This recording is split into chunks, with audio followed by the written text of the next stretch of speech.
Okay, another PNC problem, and this is a nice problem on digits and numbers with constraints. No digit is used more than once, or repetition not allowed. Those kind of cases. So typically, whenever you have a problem like this, try to understand the constraints, because you have to understand these kind of constraints in details for repetition not being allowed. If repetition is allowed, then this kind of problem sometimes becomes a little easier to handle. So let us understand each and every constraint. So first of all, four-digit numbers, that's a constraint. Divisible by six. So when I say divisible by six, I know that sum of digits has to be a multiple of 3, because the number has to be a multiple of 3. And the other thing is the last digit has to be even. So these are the two main things that we are working with. Can be formed with these 5 digits. So if I have to use form a 4-digit number from 5 available digits, no digit repeated. So essentially I can eliminate one digit, right? And zero does not occur in the left. This is very, I mean, anyhow, common sense. So what you need is we need to eliminate one digit, right? So first thing, whenever I have something like this, I just have to eliminate one digit or something like that. Less number of digits to eliminate rather than to select, something like that. You have to select 4 digits and eliminate one digit, right? So eliminating is the easier one. So in that case, I'll work with the eliminated digit. So I'll take the cases on basis of that. But before I do that, because I'm eliminating one of the digits and I have this constraint, sum of digits should be multiple of 3. So because of that constraint, what I'll do is I'll just add all the digits here. So 0, 2, 3, that is 5, 9, 15. So the total is 15, which itself is a multiple of 3, right? Now, because 15 is a multiple of 3, and I need the remaining digits such that, or I need to select the digits such that they are also adding up to a multiple of 3. So the eliminated digit, there is only one eliminated digit, should also be a multiple of 3. So basically the eliminated digit could be, so let me create the cases on the basis of eliminated digit. So the eliminated digit could be 0. 0 is a multiple of everything. 3 and 6. Let me correct myself. 0 is not a multiple of everything, but 0 is divisible by everything. So 0 is also divisible by 3. So if I eliminate 0, that itself keeps the sum of digit as 15, right? So I hope you can see what I'm saying. So 0, 3, and 6 could be eliminated. So let's work the cases on the basis of that. Okay, so if I eliminate 0, then the digits that we are working with is 2, 3, 4, and 6. Okay, so this is one option. If I eliminate 3, so I'm working with 0, 2, 4, and 6, right? So these are the digits I'm working with. And if I eliminate 6, I'm working with 0, 2, 3, and 4. So these are the 4 digits.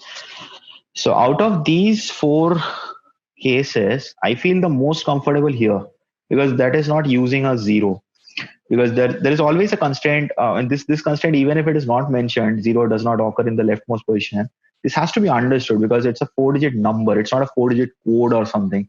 In a 4-digit code, a passcode or something like that, you can start with a 0 at the beginning. But it's a 4-digit number. The number of digits of a number is defined by the non-zero digits on the left-hand side. Not that, I mean, because if you consider that 0 can be in the leftmost position, then any number can be represented as any number of digits, with obviously a minimum bound. But then, I mean, I hope you understand that, right? That's very natural in nature. Uh, uh, Now, if in this case, so you have 2, 3, 4, 6. I'm sorry. I was just considering what I just said. Natural in nature. Okay, natural in nature part. It's very natural, right? So let's try to get this. So first I'll deal with this case. So you have 2, 3, 4, 6. Now in this case, there is obviously a constraint that the last place has to be even, right? So this is done. So I can eliminate this. I've already taken the cases on basis of this. But the last place has to be even. That has to be handled still. Because in order to be a multiple of 6, it has to be a multiple of 2 as well. So in this case, the only constraint lies in the last place. So let's start with the last place. So the last place could be either of 2, 4, or 6. So there are three options. But whichever option we pick up, that is just one digit, isn't it? So whichever option we have picked up, there will be three more digits remaining. And those three digits can be arranged in these three places in 3 factorial ways. Right. So 3 into 2 into 1. So essentially what we have is this many options. So 3 factorial into 3, 6 into 3, that is 18 options here. So we have 18 cases for this particular situation. Let us handle the next one now. The next one I'm going to go with is this one because remember that even constraint that we have. I additionally in these two cases I have that zero problem. I need to handle that case separately. But because there is another constraint in the last place being even, I'm more comfortable with this one rather than this one. By the cases, I mean. So let me work with the second case because all the digits I hope you can see are even. So if all the digits are even, I don't worry. I don't need to worry about the last place being even, right? So whichever digit I'll place, the options, all of the options are even, right? So I'll start with the constraint here. In this case, there is a constraint here, which we didn't have here because zero was not one of the options. But here I cannot place zero, right? So again, similar kind, but just the other way around. It's just the calculation is same, but the logic is completely different. We can use any one of the three digits, 2, 4, and 6. So there are three options here. But again, the same thing happens. You're left with three digits, whichever digit you place here, either 2 or 4 or 6. You'll have three digits remaining for the remaining three places. So that can be arranged in 3 factorial ways. So again, you have 3 into 3 factorial. So that's a total of 18 cases in this particular situation or scenario. Now, here, I have to break it into cases. The reason being, you can identify these kind of things very easily. I'll just show this once. I've discussed this in full details in our classes, but I'll just show this in a brief. There are two broad constraints, right? This place cannot be zero, so non-zero. I'll just write it like this. And this place has to be even, right? Now consider the options that are there. Non-zero, it is 2, 3, 4. These are the options. This is something you can identify without writing. So I'm just explaining this by writing. Non-zero are 2, 3, 4. I'm always talking about this case. Okay, I identify the digits from here. Even are 0, 2, and 4. Now notice the constraints here. The allowable digits that we have, none of the set is a subset of the other one. For example, 2, 3, 4 is not a subset of 0 to 4. Even 0 to 4 is not a subset of 2, 3, 4, right? But there is an overlap. There is an overlap of 2 and 4 for both of them. Whenever you have this situation, wherever the constraints are, neither is a subset of the other and there is an overlap, you will have to distribute into cases. Okay, so even if you try to subtract something, that is also a case. So whatever way you want to handle, you have to distribute into cases. But because there are broadly two cases here, so I'll just do it directly. So I'll just distribute into two cases, this into two cases.